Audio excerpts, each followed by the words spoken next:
Di lahap utang, pelabuhan utama Sri Lanka jatuh ke tangan Cina.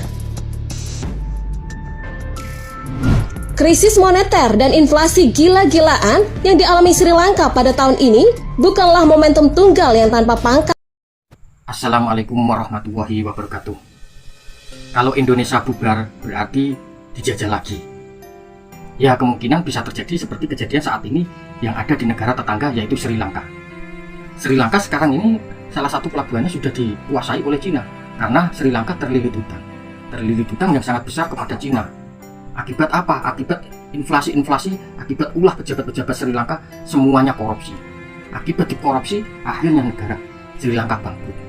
Kemungkinan Indonesia bisa seperti kejadian di Sri Lanka, yaitu Indonesia bangkrut. Karena apa? Mulai dilihat dari sekarang Indonesia, semua pejabat gak ada yang jujur, semua pejabat semuanya korupsi. Maka dari itu, ketika Indonesia gak ada kejujuran, semuanya dikorupsi, maka Indonesia bisa juga akan nasibnya seperti Sri Lanka, terlilit hutang akibat dikorupsi, akhirnya ikut bangkrut, akhirnya bisa bubar, akhirnya dijajah lagi seperti kejadian saat ini di Sri Lanka. Karena korupsi ini, koruptor atau korupsi ini adalah penjahat yang sangat luar biasa, penjahat besar sebenarnya. Karena apa? Dia sudah tidak mementingkan hak asasi manusia.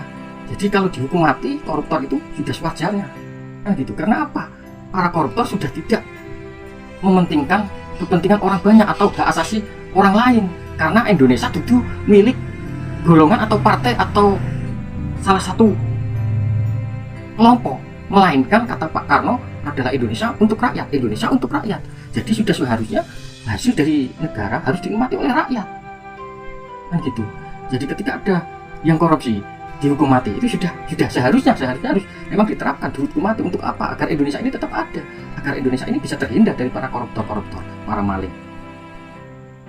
Karena Indonesia ini bisa menjadi negara besar ketika para pejabatnya sudah menerapkan yang namanya kejujuran, sudah menerapkan namanya amanah, jujur, dan perilaku untuk tidak mementingkan kepentingannya pribadi. Karena kalau saya melihat sekarang semua pejabat hanya mementingkan kepentingannya pribadi, tidak pernah mementingkan kepentingannya orang lain, kan gitu.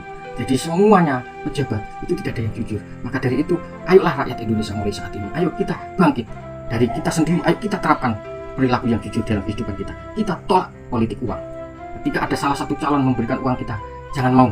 Kita pilih, pemilu adalah pilihan rahasia. Jadi ketika Anda sudah disuap berarti sudah tidak rahasia lagi, kan gitu.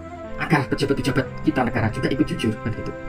Agar Indonesia ini menjadi Indonesia yang maju, menjadi Indonesia yang besar, disegani oleh seluruh dunia, jadi super power di seluruh dunia. Ketika sudah diterapkan yang namanya kejujuran. Karena apa? Semua agama itu mengajarkan tentang kejujuran, mengajarkan untuk berperilaku yang baik, kan gitu. Percuma kalau kita Islam, percuma kalau kita Kristen, percuma kalau kita Hindu, percuma kalau kita Buddha, percuma kalau kita Katolik, percuma kalau kita Konghucu, ketika kita masih berperilaku yaitu tidak jujur, masih kita menerima suap, masih kita korupsi atau maling, mau memakan haknya orang lain, maka percuma, berarti agama itu belum nyampe di hati kita, melainkan hanya di mulut, belum di perilaku atau hati, di sikap kita dalam kehidupan sehari-hari. Padahal semua nabi, semua agama mengajarkan untuk kita mengendalikan hawa nafsu agar kita menjadi akhlak yang baik, akhlakul karimah, agar jujur dalam berperilaku, agar amanah, agar dunia ini menjadi surga kedua bagi umat manusia. Mari rakyat Indonesia kita bersatu untuk menjadi manusia yang jujur. Kita tolak politik uang. Ayo kita sama-sama belajar jujur. Mungkin saya hanyalah orang biasa, rakyat biasa, dan bukan siapa-siapa, juga bukan tokoh agama. Saya hanyalah orang bodoh. Namun saya prihatin ketika melihat bangsaku seperti ini, melihat semua pejabat dari lurah sampai RT sampai pejabat tinggi negara tidak ada yang jujur. Cukup sekian. Jika ada salah kata, saya mohon maaf yang sebesar-besarnya. Wassalamualaikum warahmatullahi wabarakatuh.